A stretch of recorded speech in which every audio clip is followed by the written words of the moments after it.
AATBirds Weekly Report is the Eagle news, notes, and analysis you need.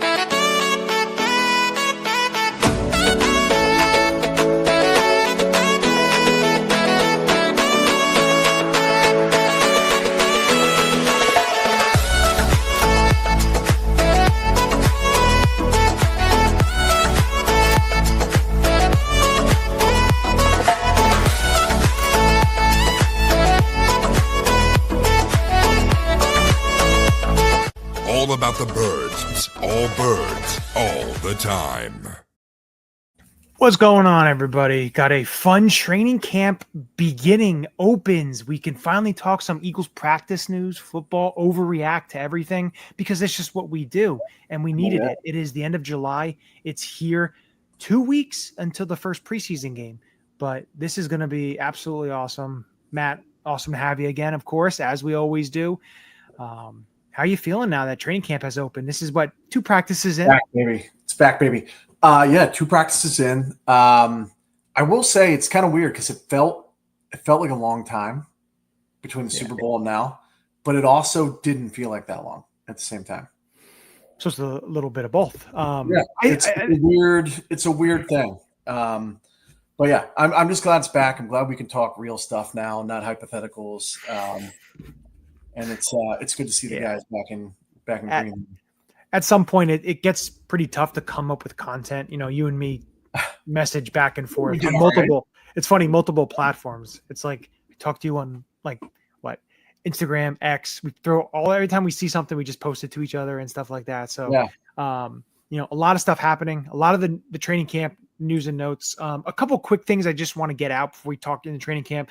So, of course, Andrew Makuba signed his rookie deal. So he's training camp. He's, doing everything he needs to do. So that's all cleared away. We're good there, which is great to see because practice is key with these rookies. You want to make sure that these guys are in camp, unlike Cincinnati Bengal player, Shamar Stewart, who is still not signed. So, and of course, Judkins from the Browns, which there's legal things with that. So that's probably a precursor on why, why that's not done.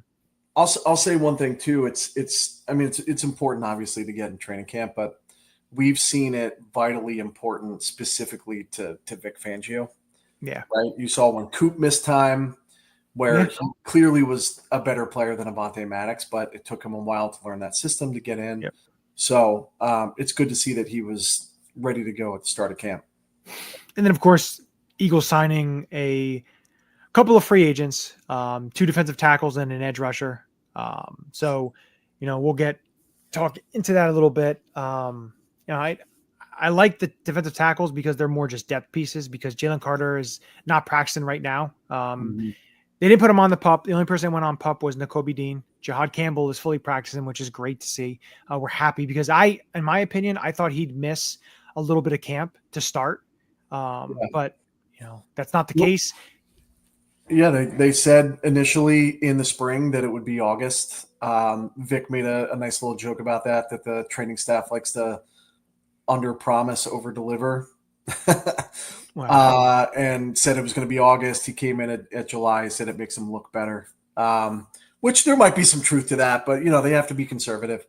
But, yeah, way ahead of where I thought he'd be at this point. We are pretty close to August, so who knows? Maybe they meant August 1st. Versus, August 16th, but still good to see him out there. Doesn't seem to be limited in any way.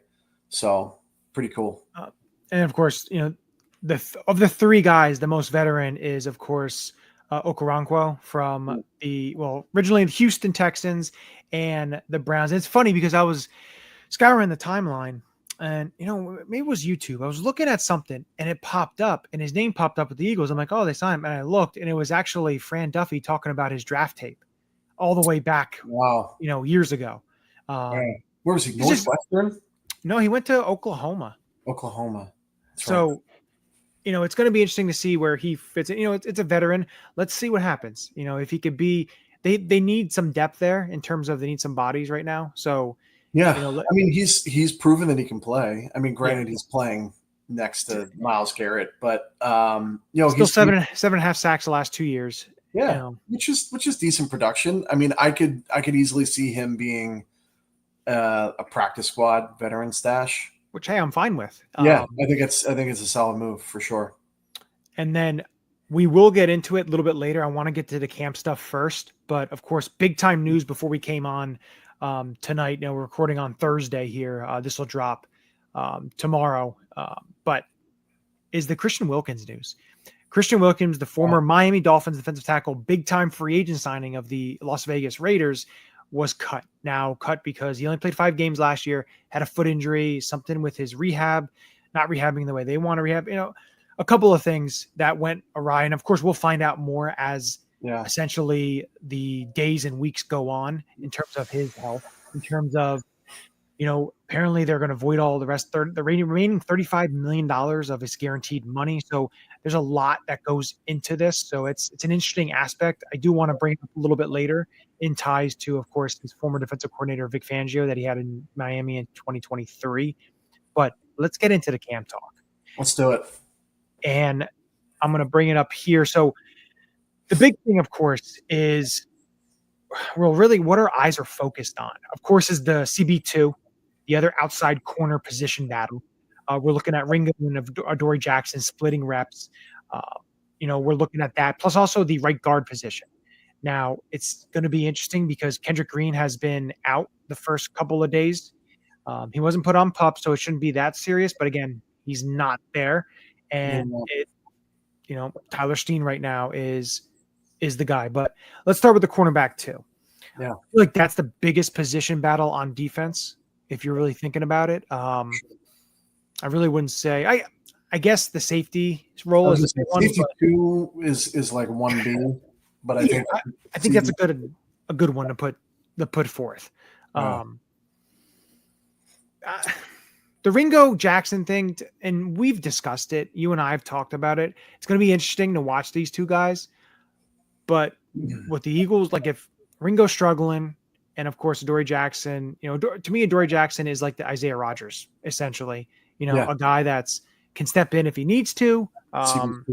Right. Yeah, and like the whole Ringo thing, a lot of stuff reading, and even last year, and them just talking about him and the reason he slipped in the draft, and it's his position, it's his job right now. Yeah. And if he can't take a hold of that, I would not be surprised if they go out and look for a veteran on a rookie deal. And we've talked about it. You made a post about the one guy, Greg Newsome from the Browns. He's a player potentially. There's a couple of guys, and we've talked about it. And of course, we can get into that later in camp. But what are your thoughts on the Ringo Jackson essential battle right now for CB2? Yeah, I mean, I think you're spot on. I think this is Ringo's job to lose. I think is the way that we should put that, right? Yeah. Similar to, I think, how it was for Steen going into last camp, right? Like it was his job to lose. You had Becton, who had never played guard before. Stoutland, they didn't even have that idea until Stoutland was like, let's move him to guard.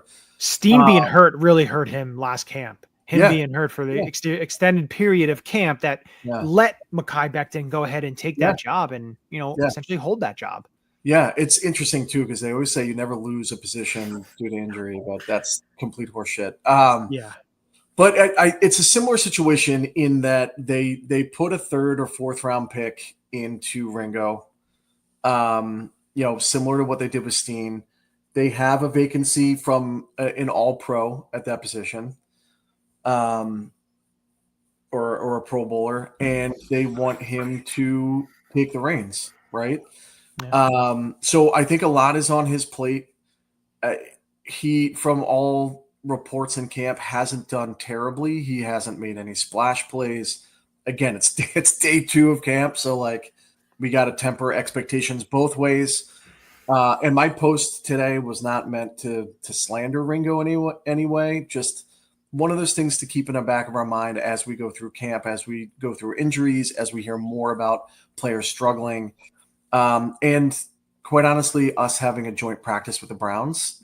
Howie loves to make deals with teams live and in the flesh. Yeah.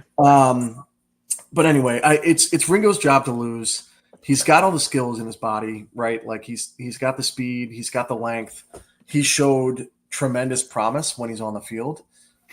He gets constant shout outs from AJ Brown, from from Smitty, and let's be real, right? He's going up against two of the best wide receivers in the NFL, right? Like one of the times he was burnt on day one was against AJ Brown, which all like perennial all pros get burnt by AJ Brown. So not reading too much into it, but I would like to see him do a little bit more. I think Jackson and the rotation of Jackson is more to push Ringo than it is to see what Jackson has, if that makes sense. This is my early prediction. Shoot. I think the Eagles make a deal for a corner on an expiring contract. I like the idea of Ringo, young, you drafted him, the Georgia, everything that comes into play with that. But to me, I don't know. I just don't have a good feeling about it. And hopefully I'm proven wrong.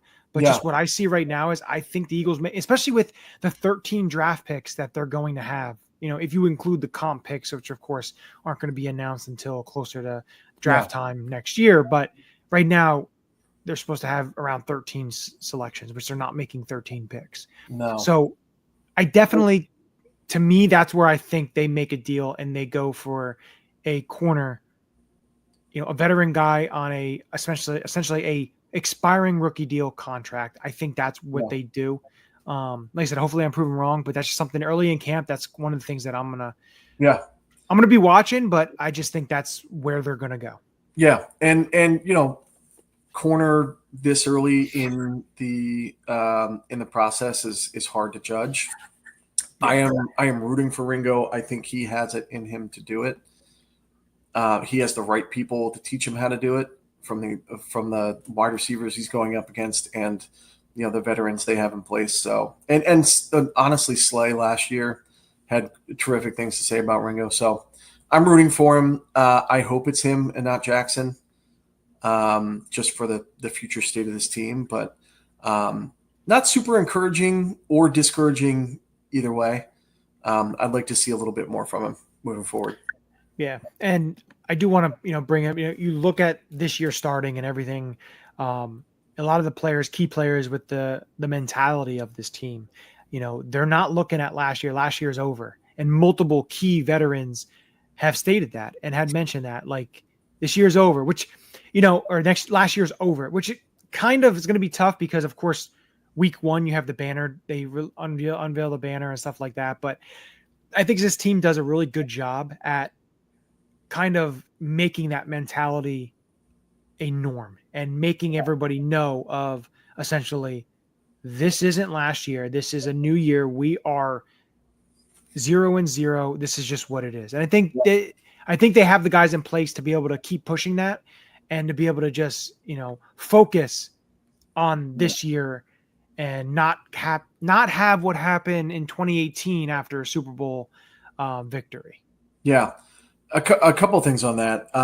It's fun to see the players that are stepping into that leadership role, right? Mm-hmm. With Kelsey gone, with BG gone, with Fletcher Cox gone.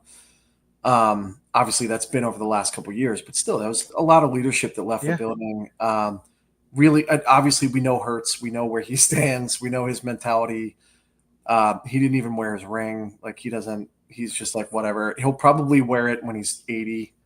It's just funny though. He doesn't wear something, and there's a story for the radio stations to start talking about and people to start. But it's just. But there's something to it. Like, there's a reason he didn't wear it. It's not. Yeah. It's like he really did put it behind him. But he may have worn it if they did the reveal back in early June like they were supposed to. They had to push it off till July because of production. So, it was only 4 days until camp. Yeah. He's already locked in on camp. So if it was in June, maybe. But listen, who cares? He got the ring. He doesn't have to wear it all around. Like, I will say I respect it. It's his mentality. That's what it is. He's that kind of guy. It's just that trickles down, right? Like, that trickles down. It's Sirianni's the same way to an extent. He's the same way. Saquon's the same way. Now you're saying Mailata's the same way. Right. Mm-hmm. He came out and said, new year, new team. Last year has nothing to do with this team. Landon came out today and was like, last year's team doesn't exist. Right. This is a brand new team. Those guys will never be that exact group of guys will never be in the same room again, outside of a reunion. But like these guys are coming in and everybody's leading that charge. And even Vic, when asked about, are you going to dial it back? Because are you afraid of the Super Bowl hangover? Are you going to dial back practices because you're afraid of fatigue and all that stuff? And he said, listen, the Chiefs have been to 5 Super Bowls in the last 6 years. The Patriots went to 7 Super Bowls in 9 years or whatever it was. It's perfect to think about it that way too, because it's 100%. It's blatantly true. Yeah. Like you don't dial back. And the time keep doing what you're doing. Times that those teams didn't make the Super Bowl, they were in the championship. So like, I think that whole like Super Bowl hangover because of your practice schedule is a little overblown. Yeah. Because these dudes are professionals. They know how to come prepared, right? Like Jordan Davis is losing 30 pounds. Like it hasn't been that long since we saw them last, and they're already molding their bodies in like 3 months. Like it's pretty wild. But yeah, I love the attitude going into this year. It's easier said than done. We'll see if they can practice what they preach. I'm not concerned about that. And looking at the offensive side of the ball early in camp here, Hurts efficient. I believe only like, he's 95% or something if you're a stat tracker. I think today, I forget what somebody posted. Bond, I guess the ball hit the ground like once or twice. Yeah, that's about it. Yeah. And he's just super efficient, everything like that. You have all the offensive players, Goddard, everything. I really want to see Goddard be used the way that we know he can be used. Like the one thing used in the Packers game and the Saints game, like they need to pretend everyone else is hurt. Just feed him the ball, man. Give me the tight end screens, like stuff like that. That's going to really get him going. And I'm really interested to see what they do, because the tight end position is going to be one of the most interesting ones. And we'll get into that when we talk about some of the camp battles. But, Shipley, Dillon splitting some RB2 reps. Dillon working his way back from last season, missing with the neck. So, that going into it. The receiving position, Terrence Marshall is one that's been, has been mentioned about, it's going to be a problem with him. One of the guys that torched Ringo on Wednesday. Yeah. Which, hey, if he can try to get back of what people thought he was going to be coming out of LSU, that's going to be pretty dangerous with him and Dotson. And of course, Anais Smith, of course, my guy, Darius Cooper. Can't wait for preseason games to be able to watch him play. Hopefully he becomes a standout there. Well, I think we're going to get a heavy dose of those guys, right? Like you're going to see a lot of Marshall, you're going to see a lot of Smith, you're going to see a lot of Johnny Wilson, you're going to see a lot of Cooper, you're going to see a lot of these young guys that are trying to earn that practice squad spot, or it'll be interesting to see how they construct the roster this year too. Like, do they keep 5 and stash a bunch on practice squad? Do they keep 6 because of, I don't know, returner versatility, right? Because you got to remember Avery Williams is now a wide receiver. So it'll be really interesting how that. I think that's going to be one of the most heated battles. Is that wide receiver 4 through, let's call it 6. Yeah. That's one that I'm going to be watching pretty closely in the preseason. Yeah, and then when you just look quickly at the defensive side of the ball before we get into the camp battles here, like the linebacker core, Nakobe Dean isn't there. We know he's going to be on PUP. He's doing everything he can do. To me, he's going to probably miss the first 4 to 6 weeks at the absolute best case scenario. Yeah. In my opinion, just the way that I'm, potentially even more. You may not see him. His rehab, like I'm not a doctor or anything, and I don't know what the recovery from a patellar tendon is, but like he's doing some pretty intense workouts on that knee. He's putting on pretty serious weight. I mean, I think that recovery is one of the worst. So hopefully, So hold on. So wasn't Josh Simmons? Didn't he have the same injury coming out of the draft? Or one of the big offensive tackles was coming off a patellar tendon and was able to. They did it in, I don't know, I want to say November or December, and they were competing in the combine. Yeah. Yeah, Josh Simmons, patellar tendon ruptures. Yeah. Very tough to return from. He's taking starting reps at left tackle. Yeah, he tore. So he ruptured his left patellar tendon on October 12th. Yeah. I mean, that's not bad. So. And Nakobe did it in mid-January. Mid-January. So if you're really looking at it, you're looking at him coming back. He's 3 months, essentially 3 months ahead of Dean. So you see Dean. So maybe early November. So yeah, 4 to 6 week range, maybe February. So I mean, he was competing at the combine in 4 months. Yeah. Now the only thing that I have to say, like, I know the offensive tackle position is a key position, but a linebacker and like offensive tackle, there's a lot more that goes in a linebacker in terms of change of direction and your explosiveness and stuff.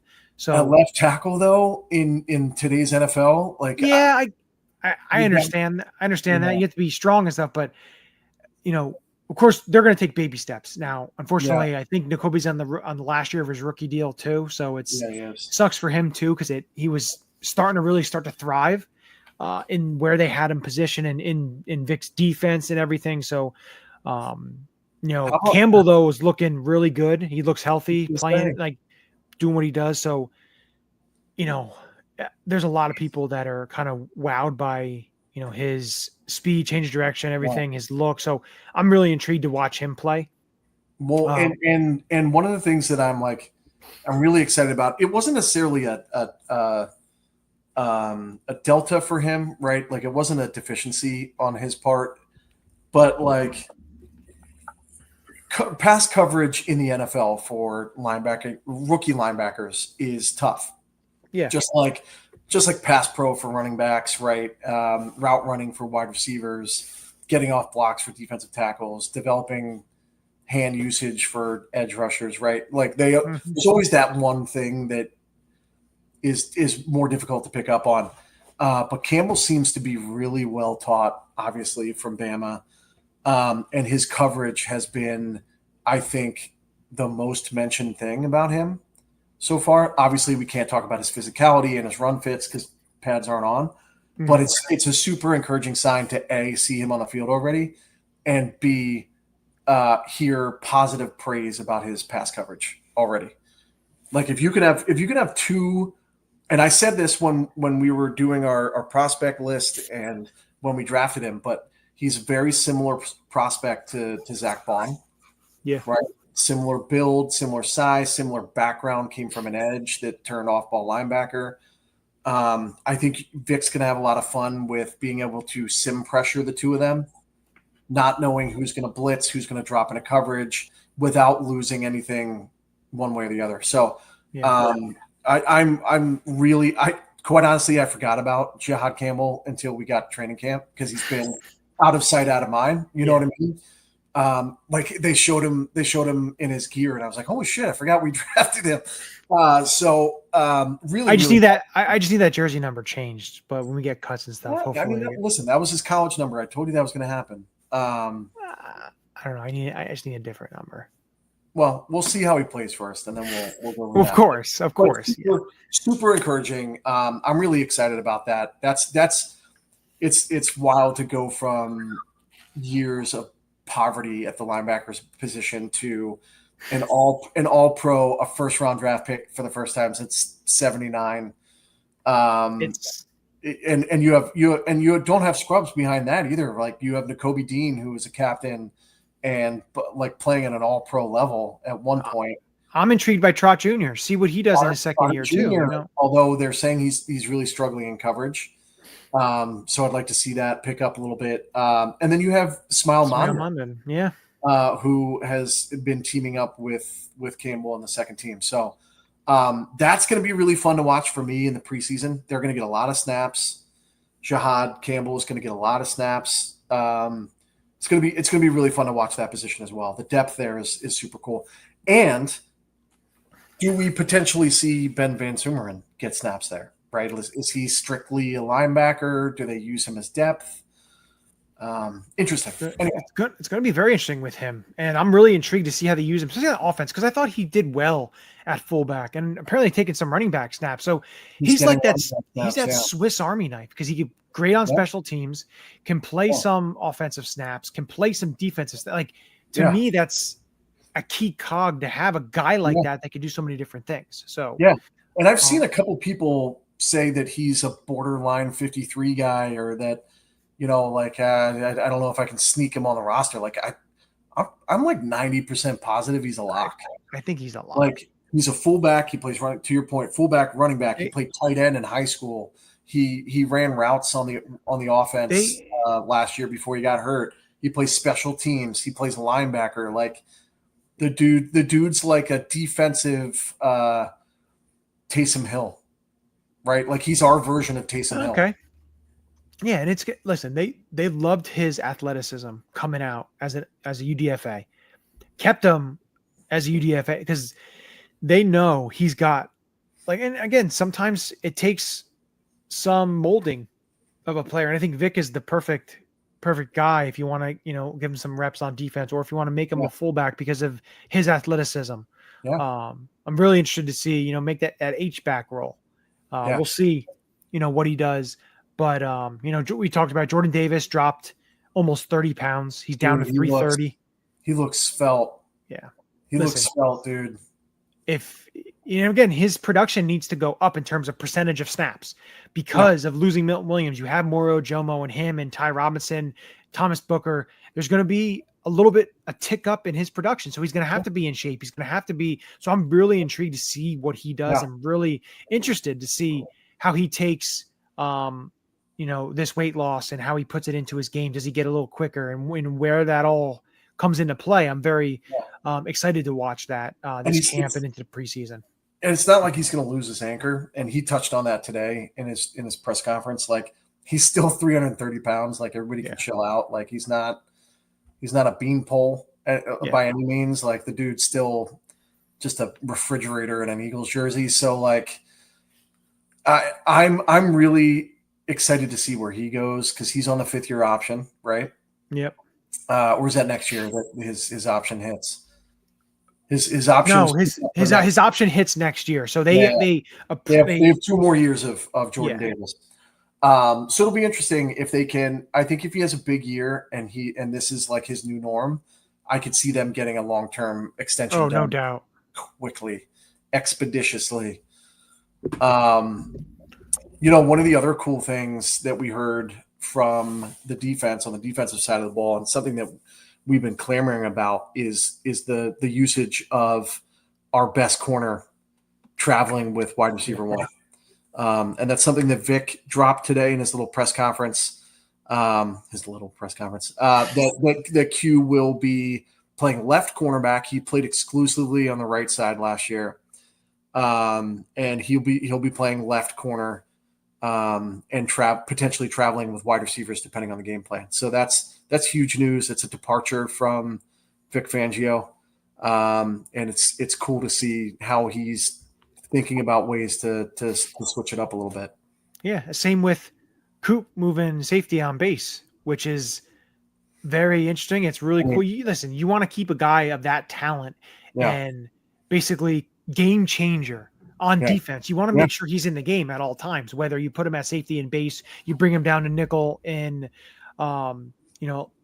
different personnel groupings or what teams want to throw at you, that you're able to do that. Because when you look at the safety outside, next to Reed, it's going to be interesting to see what they do when you have, Makuba and you have, apparently Andre Sam has been getting, and that's a player that Christian Parker talked about in the Super Bowl, a player that, does all the right things. Stuff. I'm interested to see, where in the eyes of the coaches, where he stands in terms of where he plays. Like, we'll see with that, we'll see with Sidney Brown, like great special teamer, but is he able to transition himself into a starting caliber safety? We haven't seen that yet. So we have to see that, and it's going to be interesting to see with him because he was coming off an ACL last year, but he was not the first guy off the bench. It was Tristan McCollum last year. So where is he falling in line with the coaches? Where do they see him? And again, I know, we'll look into that. I just want to kind of get to the camp battles. I want to talk about some. Well, before we jump into that, if you don't mind, something interesting that I've heard a couple folks talk about, and it's similar to what we were talking about with Shihad Campbell and Zach Bond, and the ability to run those sim pressures without any loss of production in either coverage or blitzing. I wonder, like, Coop's not coming off the field. Let's say Makuba wins that starting safety spot next to Ed Reed Blankenship. Like, you now have two chess pieces that can both play nickel and safety. So, like, now you have even more ridiculous disguises that you wouldn't normally think of, like an inverted cover 3 or an inverted cover 2, Schwartz liked to run that Super Bowl year where the corner drops back to cover the quarters, and the safety drops down to cover the flats. So you have some pretty cool things that you can do, I think, with that versatility. It's just something to keep in the back of our minds as we go through this and as we go into the season. I wouldn't be surprised if Vic starts to do some crazy shit like that. Listen, and it's all about disguise. It's all about making the quarterbacks think a millisecond faster to get yourself to be able to get the pressure and get to the quarterback. So it's going to be interesting to see what they do. Yeah. I'm very intrigued because, when you really look at this defense and the age of this defense and the youth and the young talent you have, and if they're able to grow and keep growing, the sky's the limit. When you take a look at this defense, you take a look at this team and franchise as a whole, when you look at the ages of all these guys. And, I think next week we'll get into like the camp battles and stuff, and then some surprise trades. And, maybe we'll do our, who we think as our 53. I want to get into that early, then late, and kind of see how it plays out. Of course, we'll probably get more news and stuff like that. But before we go, I want to bring up the Christian Wilkins. Yes, thank you. Stuff. And I think the big thing is in 2023, he was a member of the Miami Dolphins. Now, again, I don't know how healthy he is. I don't know if he's even going to be able to play this year, or if I guess he declined surgery after he got a bunch of different opinions. So who knows if he's even healthy enough to even play this year. But let's caveat that to our listeners. Like, again, we're not saying sign him if he's unhealthy, but this is all assuming that he's healthy. Yeah. Like, if you can get him for a deal that's not going to break the bank and something, especially with him being hurt, I don't know exactly what's all entailed, everything like that, because depending on his contract guaranteed money with the Raiders, he may take a little bit less. So we'll see what goes on with that. But he did play for Vic Fangio, and you had some interesting things that you had looked up because again, anytime a former Dolphin is coming free, we always have to check and see whether it's the Javon Hollins and all those guys who there are a lot of complainers on the Miami Dolphins defense that complain about Fangio and the way he ran things. But Christian Wilkins, you said he had some good praise for him. Yeah, so they were very complimentary of each other from what I've read. He being Vic referred to Christian Wilkins as one of the best defensive tackles and defensive players in the NFL. Which, coming from, like, Vic doesn't just like throw shit around. Like, he's not just like, oh, this guy's amazing, he's an all pro. Like, he'll tell you suck to your face, right? And he'll say it to the press too. Like, he'll just be like, I don't know. Like Jordan Davis last year came into camp and he was like, I don't know, I think he looks kind of fat, right? Like, so he's not one to throw around praise. So anytime you hear that about a player, I think it's noteworthy. Christian had complimentary things to say about him as well. He liked his usage. He got more snaps, right? He's on the field for the highest percentage of snaps that he had ever played. He had his highest sack total, which led to a big payday with Las Vegas. Assuming that he wins his arbitration and he gets his guaranteed money and basically free to sign a veteran minimum deal anywhere, why would you not want to play for a defensive tackle, or for a defensive coordinator who thinks you're one of the best defensive tackles in the league? Why would you not want to play for the defending Super Bowl champions? Why would you not want to play next to Jordan Davis and Jalen Carter? Yeah. Right? Why would you not want to play with a defensive backfield that we have? Right? So, like, it almost makes too much sense. So we'll have to see where he nets out from a health standpoint, and where I think more importantly is where that contract nets out. Yeah. That'll make it a little bit more difficult. But it'll be really interesting because I think his fit here from a logistics standpoint, assuming again he's healthy and wins his arbitration, makes a ton of sense. It's gonna be interesting. He played 5 games with the Raiders last year, had 2 sacks and 6 quarterback hits. And of course the year before he had his best output production wise for Vic Fangio and the Dolphins. 9 sacks, right? And he also knows the system. There are more positives to negatives. I think the only negative you have to potentially signing him is his health. Yeah, of course, absolutely, and that's the main key. He's 29 years old, so there's a lot to go, and of course you're going to hear about more stuff coming up the next couple of days, weeks or so. But it's going to be interesting. But I wanted to bring that up before we closed it out here. Well, I appreciate that. And we got a lot to talk about. More camp, more notes, news that we're going to be getting to. Make sure you're sticking with us. Make sure you're following us. Wow. Feels good. Feels good. Actual football, right? No, thank you. Thank you for being back, Eagles. We missed you. I can't wait to watch preseason like a psycho. I can't wait to watch these 4th, 5th, 6th stringers. Watch the preseason games and then the next night watch it again after you recorded it because you're an absolute psychopath. Yeah. Let us know if you guys are like that too, man. If you're watching this and you're also a sicko for watching preseason games, let us know. Maybe we'll do like a preseason watch party or something. Oh man.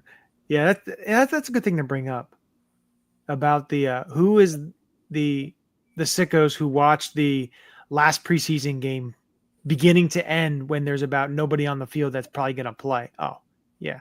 100%. The even worse thing, like when COVID was in and there was no sports at all. Yeah. I literally, like, there's a page on Facebook that has old games and old preseason games. I'd watch an old Eagles preseason game from like 99. Like, dude, that's borderline unhealthy, my man. It may be unhealthy, but makes you remember some things. I appreciate the fact that you did that, but I think you need to seek help. Listen, that's how this page grew, is because of that. So without that, AAT Birds may not be here. So that's fair. Thank you to whatever that website is. Give them a shout out if you remember it. It's a Facebook page, I think, something like that. All right. Only reason I go on Facebook, I don't go on Facebook.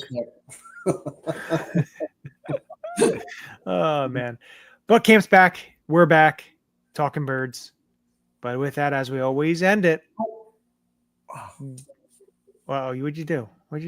I was gonna say one more thing, but I think next week we'll get into it. I'll take it offline. Okay.